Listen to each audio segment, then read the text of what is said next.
What is the role of religion in our ever-changing world? From the News Channel 5 Network, this is Issues of Faith.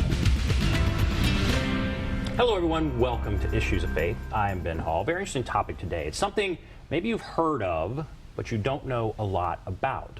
Holistic coaching. And we are happy to have with us Ginny Speaks, Holistic Coach. Ginny, thank you for being with us. Thank you for having me. So as I said, maybe people have heard about this, but they have a lot of questions about it, and I want to kind of delve into it today, kind of Holistic Coaching 101. What is it? Okay. So that's the first question. What is holistic coaching? What is holistic coaching? Right. Yes, I do. I get that all the time. People go, what is that?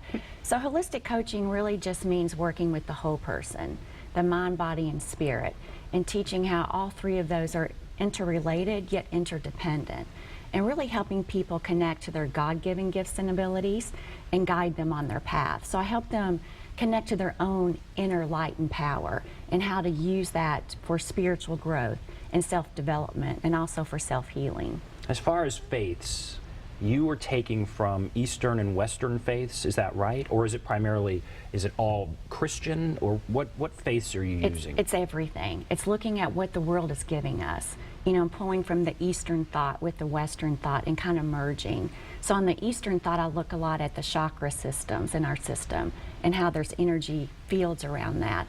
And then in the Western, a lot of Christian principles and scripture and God, and kind of merging all of those, because God has given us a lot of things on this earth to pull from. You know, in the Garden of Eden, He gave us every tree and herb, you know, to help us heal. And so looking at all the things that He has given us and how we can use those tools to better our life and to also self-heal. And what are the tools? What are some of the things, if somebody said, I want to give this a try, what's the next step? The next step, I always talk to people about looking within. That's the very first step, and going all the way into the body to the spirit, which is one of the three areas, the body, mind, and the spirit. Because the spirit is the core of our existence. And in the spirit is also equal to breath. And breath and spirit are one and the same. So when we look within and we kind of look at breath as a modality, that's the first thing I would teach a client, is to go within and to start becoming mindful of their breath. Because the breath, and when we sit and connect with that, we connect with the power of God. And that's where our intuition is and our inner knowing. So we have questions, we want guidance. It all lives within us, but do we take advantage of that? And you know, what we talk about on this show is, you know, what is God? What happens when you die, and that kind of thing. What is your understanding? I mean, what would you tell people? What is God? How do we connect with God?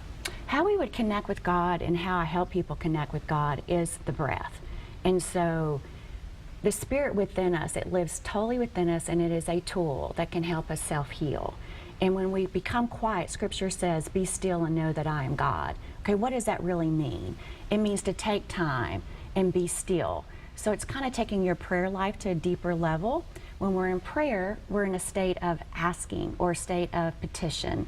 And when we're sitting and we're breathing, we're in a state of receiving and listening. So it's really teaching my clients how to sit, be still, but first being mindful of their breath and using that as a tool to actually launch into meditation so that you can hear God, so that you can experience God. You know, because faith is an energy that lives outside of us. You know, it's an energy that's aligned to God, to a higher power or our inner light. But spirit is an energy of love and light at the core of who we are. And it lives within us. It's kind of like exercise. If you have a bike that's in a garage, but you don't take it out, you don't get the benefit. You know, we have breath inside us. But if we don't use it as a tool, we don't get the benefit. So really, working with the breath brings people to God. It actually helps people understand faith, because once you practice it, you can experience the presence of God. And so thus He exists. Would you say what you're doing is prayer? Is it a form of prayer? Is it actually prayer? I would say yes, it's definitely a form of prayer. You know, Eastern thoughts, it's a form of meditation. You know, Western thought, it's a form of prayer.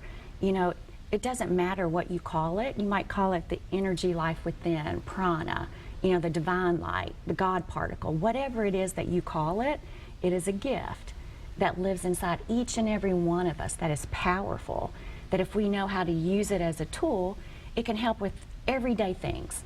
For example, there's a breath technique that can help bring more energy into the body and raise your metabolism, so that at that slump at 3 o'clock during the day, when you get tired or you want to grab a candy bar, instead of doing that, you can do this breath technique that raises your metabolism. Or when you're driving, when you get really tired when you're driving, instead of going to caffeine or rolling the window down or turning on the music, you can actually do this breath technique that's going to awaken the spirit, and it's going to bring more energy into the body.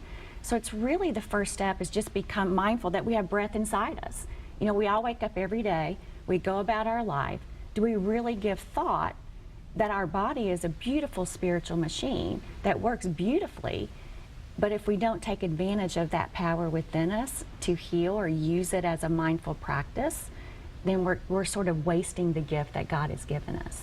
And you have people come to you. Yes. And do you have, we're in the Bible Belt. Do you have people say, well, this doesn't sound, Christian or godly enough? Is there that issue that you then try to get beyond?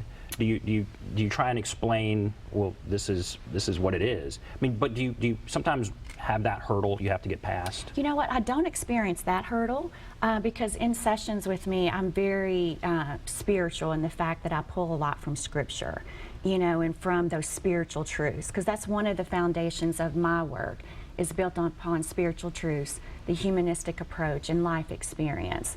So I always first start with the core of things and look at the spiritual aspect.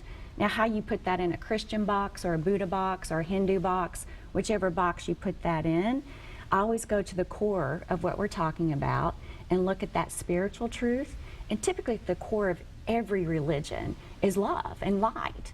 If we get away from everything that we think or all the experiences or what the world tells us it is, and kind of just let things be and allow it to be an energy and a learning. And so who comes to you?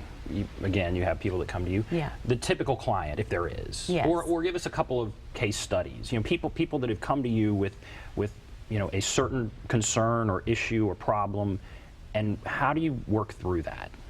Well, sit and breathe sessions is what I call them when I teach people how to be mindful of their breath. Actually originated from a true story of a friend who was diagnosed with breast cancer, and her husband soon after with melanoma. And so I was a faithful prayer warrior, but was just impacted so deep by this with love and empathy that I just was experiencing everything my friend was experiencing and wanted to do more. And so I kept thinking about the roller coaster of emotions she was on, all the doctors and responsibilities. And during one day praying, I thought, I really wish I could give my friend a moment in time just to be still and find peace, just to sit and breathe, and just almost like a stop button to the world. And so I sent her a text message one day saying, oh, Beth, can you come sit and breathe with me? And she said that immediately when she got that text, that her body stopped and she took a deep breath, and it was like instant calming effect. And that's what put me on the path of studying all about the breath and its power to heal. I was in books and research and reading Eastern, Western, and all of that, really just to understand that this is a powerful tool that God has given us.